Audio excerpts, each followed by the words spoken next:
The sky above Seoul burned with colors that had no name. Commander Jinwoo Park pressed his face against the thick glass of the evacuation ship and watched his world die. For 3 days now, the alien ships had been raining fire from space. Beautiful blue planet that had been home to 8 billion people was turning into a ball of smoke and ash. "Commander Park, sir," came a voice behind him. Jinwoo turned to see Lieutenant Mina Kim holding a data pad. Her uniform was wrinkled and her eyes were red from lack of sleep, but her voice stayed calm. "The last transport ship from Seoul. Wants permission to dock with us?" Jinwoo nodded. "Let them come aboard." "How many people do we have on our ship now?" 47,000 people, sir. Captain Lee's ship, the Rising Phoenix, picked up another 30,000 from what's left of Tokyo. Jinwoo looked back at Earth through the window. Where once there had been bright city lights and green forests, now there were only fires and gray smoke. The Veltar aliens had been very good at destroying things. They had turned the great cities into piles of melted glass. They had made the oceans boil with their terrible weapons. In just 6 months, they had killed almost everyone on Earth. The ship shook as another plasma beam hit somewhere far below. Jinwoo grabbed the wall to keep from falling. These aliens called themselves the Veltar Dominion, and they believed that only strong species deserved to live in the galaxy. They had decided that humans were weak and needed to die. Navigation Officer Jinwoo called out, "Set our course for the Kepler star system. Use maximum speed. We need to get as far from here as possible." "Yes, sir," came the reply from across the bridge. Jin-Woo turned to the communications officer. "Send a message to all the other evacuation ships. Tell them that Operation Diaspora is finished. We're going to turn off our radios and disappear into space." As the human ships prepared to jump into hyperspace, Lieutenant Haijin Lee walked up to Jinwoo. She had been his chief strategist for 5 years, and he trusted her more than anyone else on the ship. Her face looked tired and sad. "Commander," she said quietly, "do you really think we'll ever see Earth again?" Jinwoo watched the blue dot that was their home planet get smaller and smaller on the sensor screen. The ship's engines were charging up for the jump to hyperspace. "Soon, Earth would be nothing but a memory. If we do come back, Lieutenant Lee," he said slowly, "it won't be as people running away." Around them, the other survivors were saying goodbye to Earth in their own ways. Some were crying, some were praying, some were just staring out the windows in shock. Children who had been born on Earth would now grow up among the stars. Old people who had lived their whole lives on one planet would die on another world. Far from home, the ship's computer announced that the hyperspace jump was ready. Jinwoo took one last look at Earth, the planet where humans had learned to walk upright, where they had built their first cities, where they had dreamed of reaching the stars. Now it was a burning ball of rock and metal, and the dreams were scattered across space in a few dozen ships. "Execute the jump," Jinwoo ordered. The stars outside the windows turned into long lines of light, and then they were gone. Earth disappeared behind them, left to the aliens who thought they had won. A great victory. The evacuation ships spread out in different directions, each one carrying a piece of humanity to a new home among the stars. But Jinwoo knew something that the Veltar aliens did not know. Humans were very good at surviving. They were good at learning from their mistakes. They were good at adapting to new places and new situations. The aliens thought they had killed humanity by destroying Earth. The aliens were wrong. In the cargo holds of the evacuation ships, human engineers were already studying pieces of Veltar technology that had been recovered from the battlefields. In the medical bays, doctors were treating wounded soldiers who had fought the aliens and learned their weaknesses. In the schoolrooms, teachers were telling children stories about Earth, but also teaching them that their new home would be the entire galaxy. The Veltar had made their first mistake when they decided that humans were just another weak species to be destroyed. They had made their second mistake when they let any humans escape alive. They would learn much later that sometimes the most dangerous enemy is the one you think you have already beaten. But for now, the human ships flew through the darkness between the stars, carrying their precious cargo of survivors toward an uncertain future. The great exodus had begun. Humanity would never be the same again. The underground training room was filled with the sound of metal hitting metal. Dong Hyan Choi walked up the stairs from the deep levels of the Kepler colony, feeling the small machines in his body adjust to the dangerous radiation that came from the planet's sun. His cybernetic implants buzzed softly as they worked to protect him from the deadly rays that would have killed a normal human in minutes. 50 years had passed since. The great escape from Earth, the small refugee camp that had been built in, a hurry was now gone. In its place stood a massive military base that looked more like a fortress than a home. The people who lived here were not the same frightened survivors who had run away from the burning Earth so long ago. "Where, sir?" said Soyoung Park, as she walked up to him. She was his tactical officer, and the metal parts in her arms gleamed under the artificial lights. The new group of recruits finished their body modifications yesterday. They now have faster reflexes than any normal human. They can survive radiation that would kill their grandparents. Their brains can connect directly to our computer systems. She paused and looked at him with eyes that had been replaced with mechanical ones that could see in the dark. "To be honest, sir, they're not really human anymore." Dong Hyan smiled, but it was not a happy smile. He remembered being a small child on Commander Ginwoo Park's evacuation ship 50 years ago. He had been scared and confused, not understanding why his home was burning or why they had to leave everything behind. Now he was the commander of the biggest military base in this part of the galaxy. "Good," he said simply. "The old version of humanity lost Earth. This new version won't make the same mistakes." They walked together into the command center, a huge room filled with glowing screens and holographic displays. The screens showed information about dozens of hidden human colonies spread across 20 different star systems. Each colony had learned to do something special over the past 50 years. New Busan colony had become experts at making weapons. Their factories worked day and night, creating guns and bombs that were more powerful than anything the Veltar aliens had ever seen. Port Incheon colony built warships in secret, hiding them in asteroid fields where no one would think to look. The people at Belt Station 7 had learned how to sneak into enemy bases and destroy them from the inside. "Look at this," said Uniseo Kim, pointing to one of the screens. She was an old woman now, with gray hair and wrinkled skin, but her mind was still sharp. She had been on the Rising Phoenix during the Great Escape, and she remembered every detail of that terrible day. "Our spies have been watching the Veltar for years. They've become lazy and careless." The screen showed patrol routes of Veltar ships. The aliens flew the same paths every day, at the same times, in the same order. They had not changed their tactics in decades. "Their technology hasn't improved either," Unesio continued. "They still use the same weapons, the same ships, the same strategies they used 50 years ago. They think all humans are dead, so they see no reason to get better at fighting." Dong Hin walked over to another display that showed a map of the Sol system, where Earth still orbited the sun. The planet looked different now in the satellite images. The blue and green colors were gone, replaced by gray and brown. But there were also signs of activity that the Veltar had not noticed. "The aliens made a big mistake," Dong Han said quietly. "They thought they were hunting sheep. But when you wound a wolf and don't kill it, the wolf doesn't become weaker. It becomes more dangerous." Round the command center, other officers were working at their stations. Many of them had been children during the evacuation, just like Dong Hyan. Others had been born in space or on the colony worlds. None of them had ever seen the Earth as it used to be, blue and beautiful and peaceful. To them, Earth was a symbol of what had been taken from them. "Sir," said a young communications officer, "we're receiving coded messages from all the other colonies. They're asking if it's time to begin the operation." Madong Hein looked at the tactical displays one more time. 50 years of careful planning, 50 years of building and training and preparing, 50 years of turning scattered refugees into something the galaxy had never seen before. The Veltar had destroyed the old humanity, but they had also created something new and terrible in its place. "Send the reply," he said.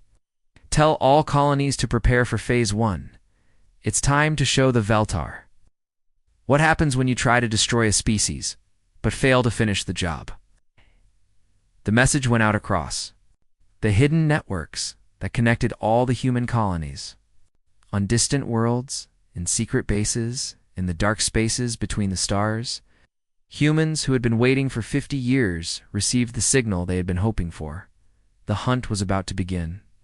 And this time, humanity would not be the prey. The ground beneath Taemin Jung's feet shook gently like the heartbeat of a giant sleeping animal. He was standing in a huge underground room that had been carved out of solid rock beneath what used to be the city of Seoul, far above his head. The surface of Earth was still scarred and broken from the alien attack 50 years ago. Here, deep in the planet's crust, humans had been very busy.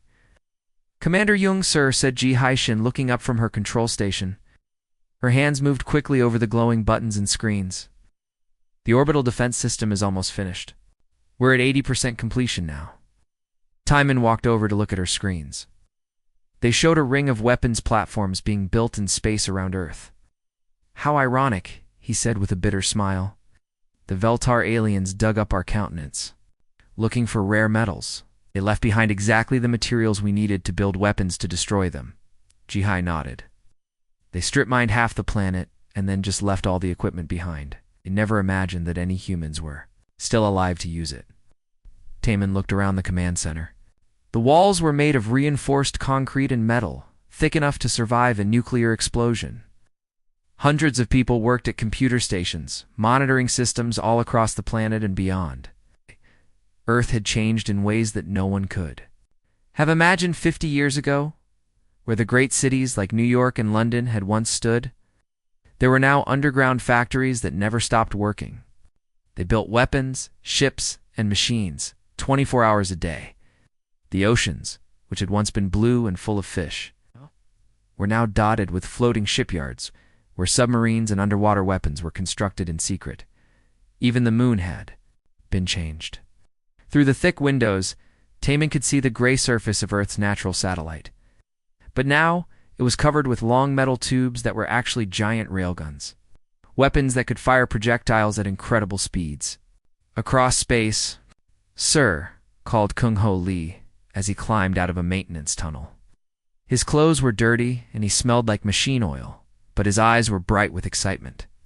"The quantum communication system is working perfectly. We're getting messages from all the human colonies and other star systems." Taemin felt his heart beat faster. "What are they saying?" "Commander Donghin Choi reports that his forces are ready for battle. All the colonies are prepared and waiting for your orders." Taemin walked to the main display screen, which showed a map of the galaxy with tiny lights marking each human colony. There were dozens of them, scattered across 20 different star systems. Each light represented thousands of people who had been born in exile, who had never seen Earth except in old photographs, but who had spent their entire lives preparing for this moment. Through the reinforced windows, he could see the surface of Earth. Giant machines were working to clean the poisoned air and water, slowly healing the wounds that the aliens had made. But the same machines were also building weapons of incredible power, turning the entire planet into a fortress unlike anything the galaxy had ever seen. Earth was no longer the green and blue planet where humans had first learned to dream of the stars. It had become something new and terrible. A world where every mountain hid missile launchers, every valley contained weapon factories, and every ocean concealed submarine fleets. "It's strange," Taemin said quietly to himself. The Veltar tried to turn Earth into a dead rock. Instead, they turned it into the most dangerous weapon in the galaxy. A young communications officer looked up from her station. "Sir, we're receiving confirmation codes from New Busan Colony, Port Incheon, Belt Station 7, and all the others. They're all asking the same question. Is it time?" Taemin looked at the tactical display one more time. For 50 years, the scattered remains of humanity had been planning and building and preparing. The aliens thought they had won a great victory when they destroyed the cities and drove the humans away. They had no idea that they had actually created their own worst nightmare. The humans who had fled Earth had learned to survive in the harshest environments in the galaxy. They had modified their bodies to become stronger and faster. They'd built weapons that were more advanced than anything the Veltar possessed. And most importantly, they had never forgotten what had been done to their homeworld. "Begin phase 1, Taemin said in a clear, strong voice. Send the activation codes to all colonies. It's time to remind the galaxy what happens when someone tries to exterminate humanity and fails. His fingers moved over the control panel, sending the signal that would begin the greatest military campaign in human history across the galaxy. On dozens of hidden worlds, humans who had waited their entire lives for this moment received the message they had been hoping for. The tactical display came alive with confirmation signals. One by one, lights appeared on the star map as each colony reported that they were ready for war.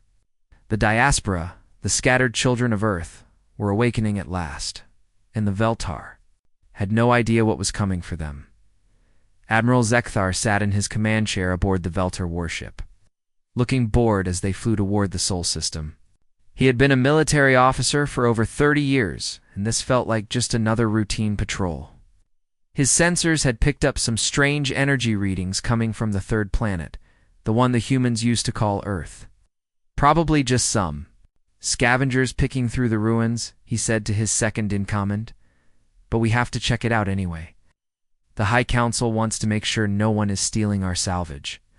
Zekthar remembered the great victory 50 years ago. The Veltar Dominion had crushed the weak human species in just 6 months. Their pathetic little ships had run away like frightened insects, and most of them had probably died in the cold. Darkness between the stars. Earth was now just another dead rock orbiting its yellow star.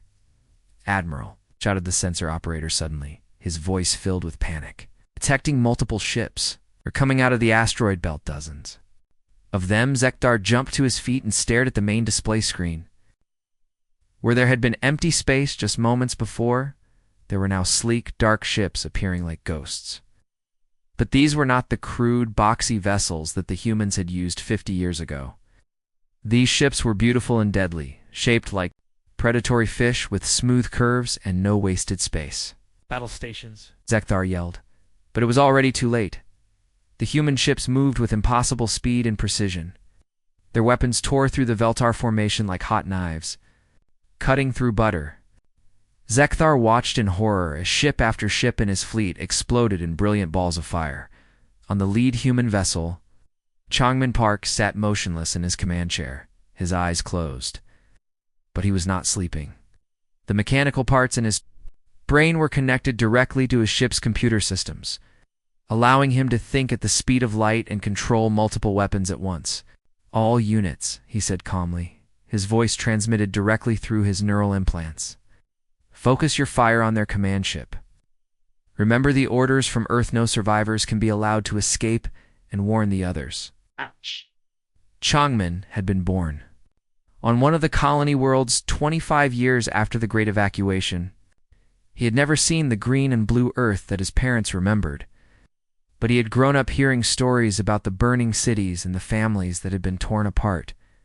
Every human who had been born in exile carried the same burning anger. In their hearts, the human ships moved like a pack of wolves, surrounding the larger Veltar vessels and attacking from all directions at once. Their weapons were unlike anything the aliens had seen before: energy beams that could cut through the strongest armor, missiles that could think for themselves and change direction in mid-dash flight. At the same time, similar attacks were happening all across the galaxy. On the mining station, Kethnine, Sujin, Kim led her squad of modified soldiers through the narrow corridors. The aliens stationed there barely had time to sound an alarm before the humans were among them. Moving like deadly shadows in the artificial twilight, Sujin's body had been enhanced with mechanical parts. That made her faster and stronger than any normal human her eyes could see in complete darkness. Her reflexes were quicker than a striking snake, and her bones were reinforced with metal alloys that could stop bullets. She and her soldiers were no longer entirely human, but they were the perfect weapons for hunting aliens in the dark spaces of their own bases. On Proxima Centauri, Ujin Li commanded another strike team as they destroyed a Veltar research facility. The aliens had been studying human technology that they had captured during the war 50 years ago, trying to understand how such a primitive species had managed to build spacecraft at all. They never got the chance to finish their research. Back in the Sol system, Admiral Zekthar's flagship was dying around him. Emergency lights flashed red, and the air was filled with smoke and the screams of wounded crew members. With his last breath, he managed to activate the long-range communication system. "Command base, this is Admiral Zekdar." He gasped into the transmitter. "The humans... They're not extinct. They're everywhere... There the transmission cut off as Chongman Park's ship fired one final shot, turning the alien flagship into a cloud of glowing debris. But the message never reached Veltar Prime anyway. Jihonam sat in Earth's orbital command center, monitoring all alien communications across the galaxy. As soon as he detected Zekdar's desperate transmission, he activated a jamming system that blocked the signal. "Sorry, Admiral," Jiho said quietly to the empty space where the alien ship had been. "But this hunt works better when the prey doesn't know we're coming." All across the galaxy, Veltar outposts and patrol ships were disappearing without a trace. The aliens' mighty empire was being dismantled piece by piece, and they had no idea it was happening. The scattered refugees who had fled Earth 50 years ago had returned to something far more dangerous than the Veltar had ever imagined. Galaxy's new apex predators preferred to hunt in silence. The stars around Veltar Prime suddenly filled with ships. Thousands of human vessels appeared out of hyperspace like a swarm of angry hornets, their dark hulls gleaming under the light of the alien sun. But the most terrifying sight was not the fleet itself. It was what followed behind them. Supreme. Commander Byung-ho Kim stood on the bridge of his flagship, Kara's Wrath, and watched as Earth itself emerged from hyperspace. But this was not the beautiful blue and green planet that humans had once called home. This Earth was gray and metallic, covered in weapons, platforms, and defensive systems. The entire planet had been turned into a massive warship. "Look at their orbital defenses," said Admiral Yunkyong Park, pointing at the holographic display that showed Veltar Prime surrounded by space stations and weapon platforms. "They have hundreds of defensive satellites and missile batteries. It's very impressive." Young-ho smiled, but there was no warmth in his expression. "Yes, it is impressive. But those defenses were built to stop an invasion. We're not here to invade their planet. We're here to erase it from existence." The battle began without warning. Human ships moved with perfect coordination, as if they were all controlled by a single mind. Their weapons had been improved and refined over 50 years of careful research and development. Could melt through any armor, missiles that could think for themselves, and defensive shields that could absorb tremendous amounts of damage. The Veltar defense fleet fought bravely, but they were like ancient sailing ships trying to fight modern battleships. Their technology had not changed in decades, while humanity had spent every moment since the evacuation preparing for this exact moment. But the real shock came when Earth itself joined the battle. The weaponized planet moved into position behind. The human fleet and its surface began to glow with deadly energy. Massive gun batteries that had been built into the continents themselves opened fire. Weapons that had been hidden beneath the oceans emerged and launched volleys of destruction.